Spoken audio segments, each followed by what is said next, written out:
po dito. Okay. Wait lang sir.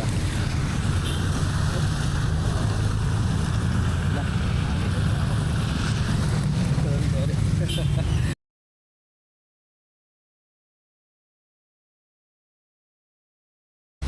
Okay, so first time ko mag-e-bike. Kinuha ko kukunin ko yung e-bike na tito ko.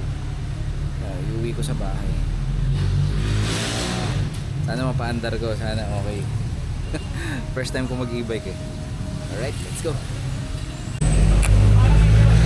Hindi ko alam saan susian na ito. Ito. Okay. Alright. Kabado. Mas naka-center stand pati.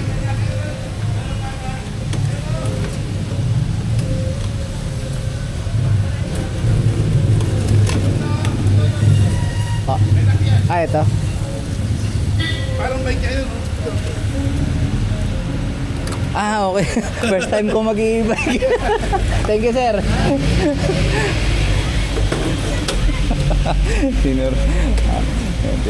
Tinuruan ako ni sir.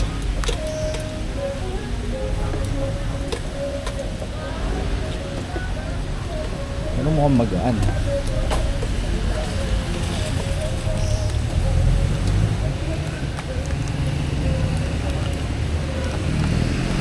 Okay, so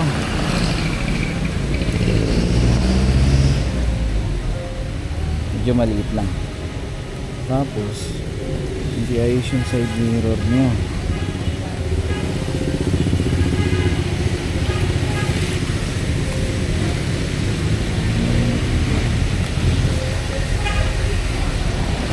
Hindi naman ako pwede umupo dito.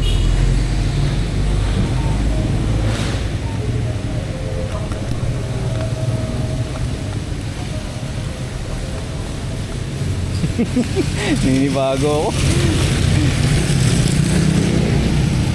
Wala rin siyang meron.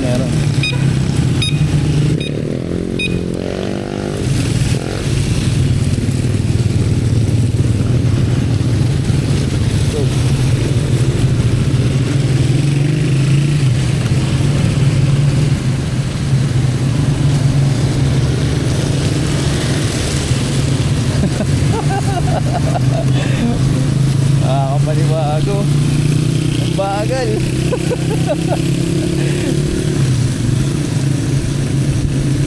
Ito na yung pinakamabilis niya. Hindi ko makita yung gauge.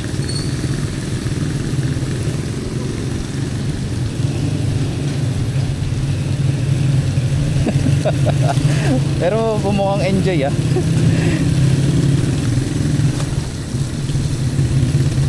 mukhang lilipat ako sa e-bike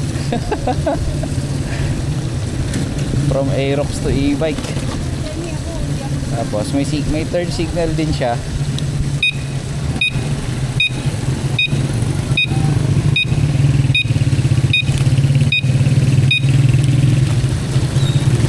Skandalosa lang yung turn signal, may tunog pa eh. Tapos kapag parang review na rin to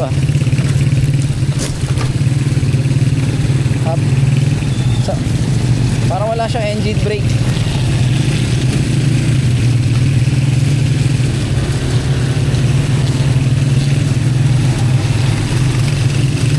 Pag binitawan ko yung accelerator,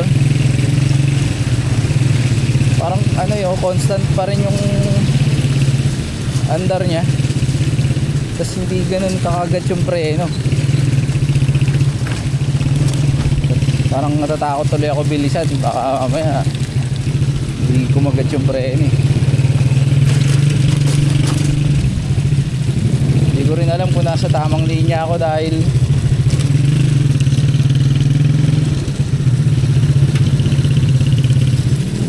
kung makita yung nasa likod ko.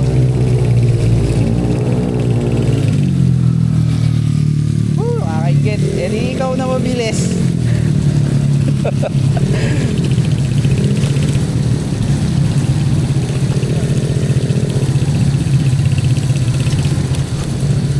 2,000 years later.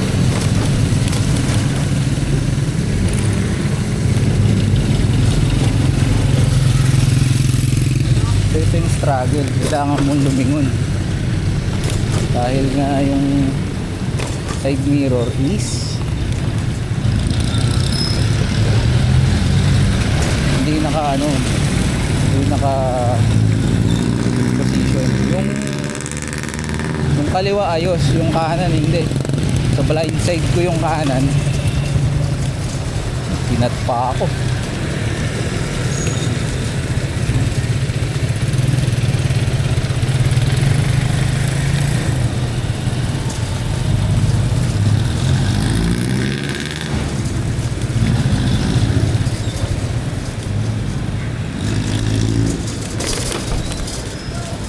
Yun, yun nga, unang observation ko dito, hindi agad kumakagat yung preno, tsaka pag bumitaw ka sa accelerator, tuloy-tuloy pa rin siya.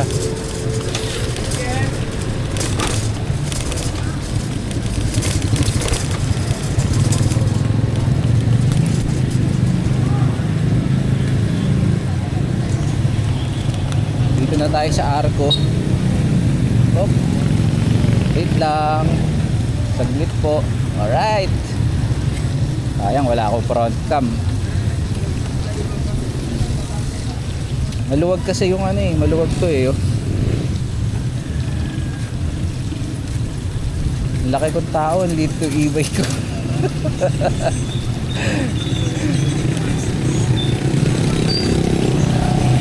Labang busina to.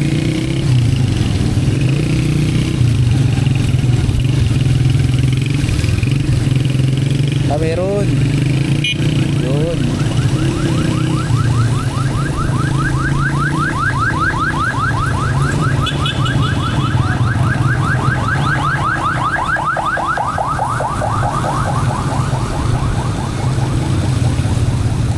Op, yeah.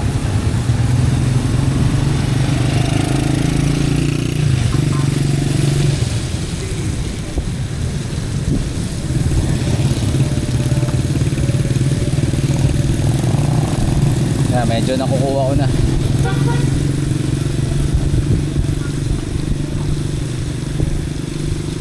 $40 na to, 20.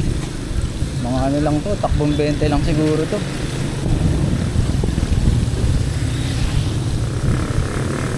Buti na lang, hindi umuulan na malakas.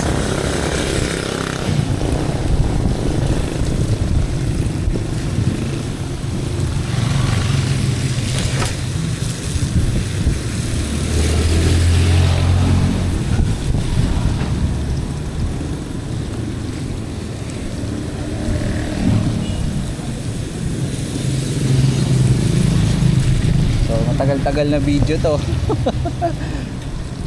Hanggang bahay.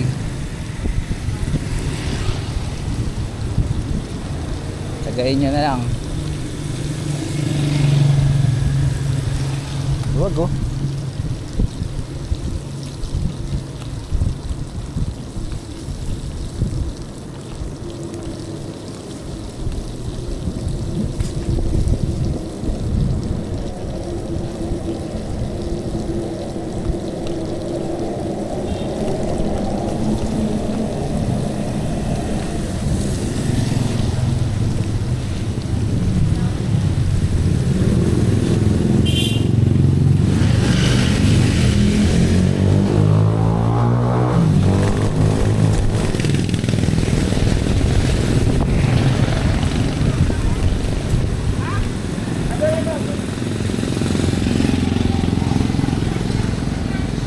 Nasanay kasi ako sa yung malakas yung preno. Although wala namang ABS yung motor ko, pero sobrang ganda ng brake ng Aerox yung version 1.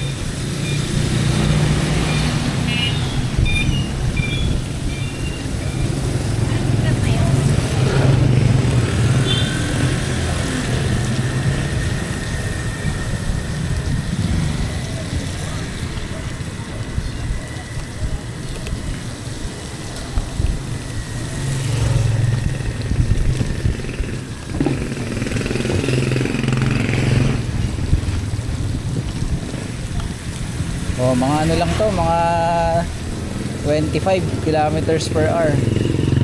Yan, maumuambon na. Banking sa ano, banking. Kaso maliit yung gulong na ito eh.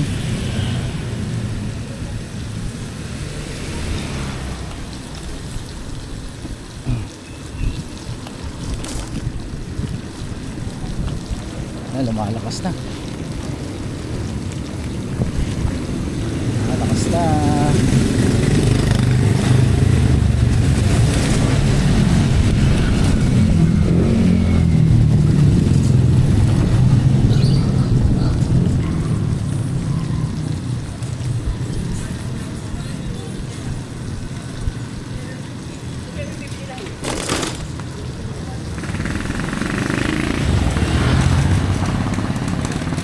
Oops, sumayad.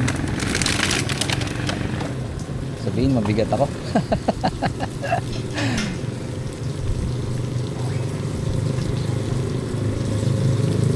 Kopya.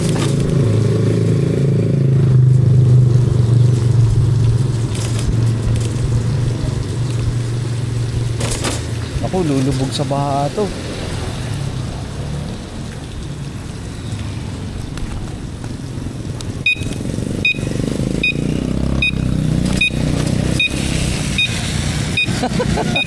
Napatukod po ako ng paa.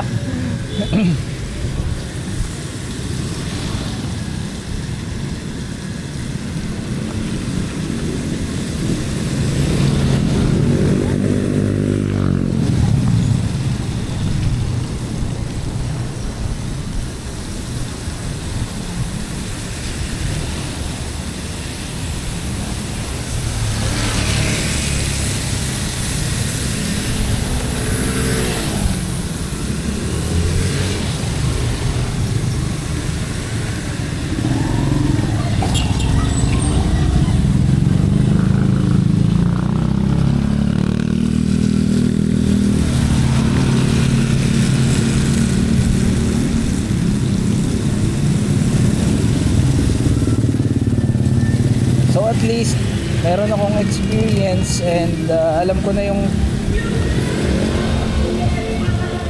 ano tawag dito, yung sa side ng mga nag-e-bike. So usually mga nakamotor tsaka sasakyan hirap na hirap umangat sa tulay. Ayan, pababa, mabilis na to. Usually sa ating mga nakamotor o sasakyan, pag nabubusinahan natin yung mga naka-e-bike, no? Nga lang, iba kasi gumigit na talaga eh.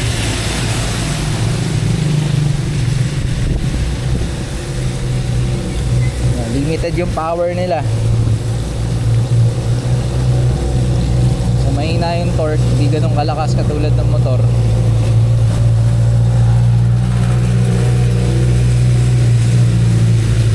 Kailangan pagpasensyahan. I'm referring to e-bike ha, hindi yung mga malalakas talaga na electric vehicle, kasi meron talaga mas malakas pa sa motor eh. Yung mga ano lang, yung mga ordinaryong e-bike lang, wala, lakas na ng ulan.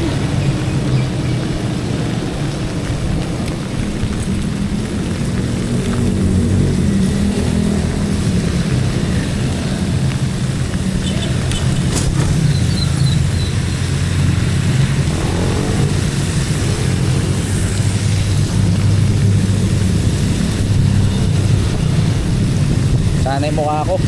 Wala ko helmet eh.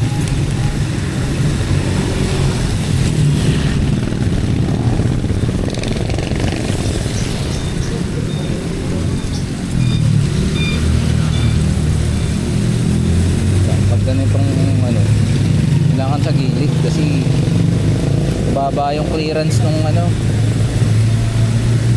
e-bike. Tumatama talaga. Medyo malambot din yung suspension, so ayun, nagbabounce.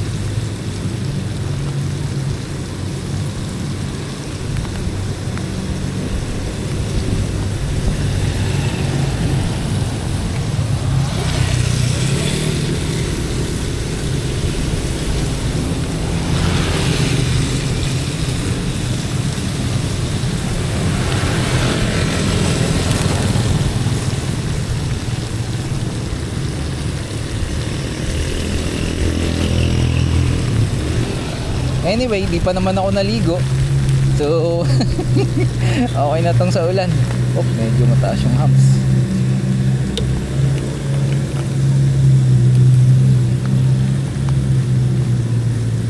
Wala, 2 bars na lang. Ayan. 3 to 2 bars.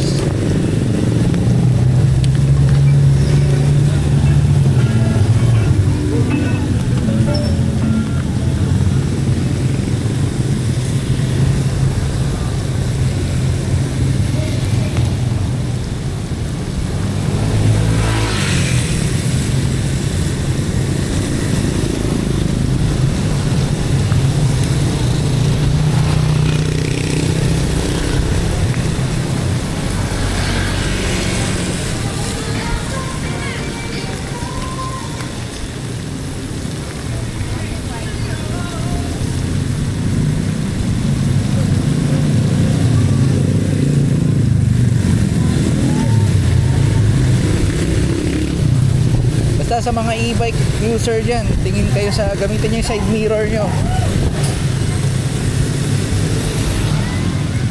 Na-enjoy ko naman yung experience. Basta tinitignan ko tong side mirror ko para alam ko kung meron sa likod ko na paparating.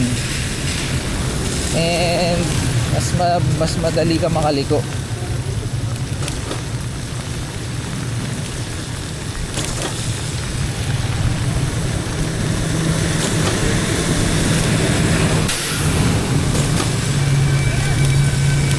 Basa na ako.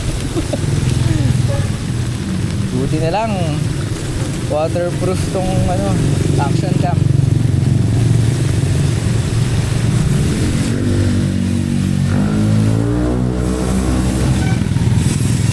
Naunahan pa ako nung nagbabike ko.